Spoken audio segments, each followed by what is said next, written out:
3 number ہمارے پاس ہے ہر وقت کی خبریں، موسم، نقشہ ایک کلک پر مل جاتی ہے،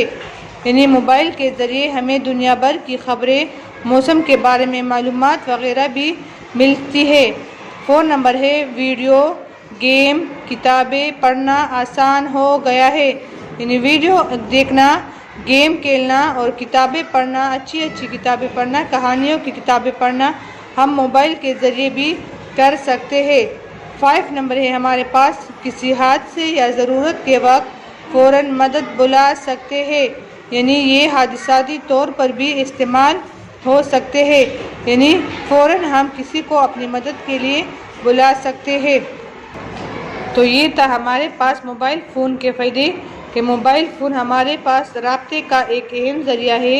اس کے ذریعے ہم تعلیم آسانی سے حاصل کر سکتے ہیں، یہ ہمارے پاس سیر و تفریح کا بھی ایک ذریعہ ہے اور ہنگامی صورتحال میں ہم اس سے مدد لے سکتے ہیں۔ لیکن اب آتے ہیں اس کے نقصانات کی طرف کہ موبائل کے نقصان کیا ہے۔ تو موبائل کے نقصانات بہت زیادہ ہے، یہاں پر ہم یہ 2-3 پڑھیں گے کہ موبائل فون کا ہمارے پاس نقصانات یہ ہے، سوشل میڈیا اور گیمز پر گھنٹے ضائع ہو جاتے ہیں، یعنی جب ہم موبائل کا زیادہ استعمال کرتے ہیں، اس پر زیادہ سے زیادہ گیم کھیلتے ہیں تو اس سے ہمارا وقت ضائع ہو جاتا ہے۔ اس کے علاوہ دوسرا جو ہے وہ ہے کہ موبائل کے زیادہ استعمال سے آنکھیں خراب ہو جاتی ہے، کمزور ہو جاتی ہے، نیند خراب ہو جاتا ہے، کمر درد ہو سکتا ہے اور اس کے علاوہ بہت سے صحت کے مسائل ہمیں پیش آ سکتے ہیں۔ 3 نمبر ہے ہمارے پاس سوشل میڈیا یا غلط معلومات تیزی سے پھیلتی ہے، یعنی موبائل پر یا سوشل میڈیا پر جو ہے غلط معلومات جو ہے وہ تیزی سے پھیلتی ہے، یعنی نیٹ کے ذریعے یہ بات آسانی سے پھیل سکتی ہے۔ تو بچے ہمارے پاس یہ ہے موبائل کے نقصانات، پہلے ہم نے پڑھا کہ موبائل ہمارے پاس کیا ہے،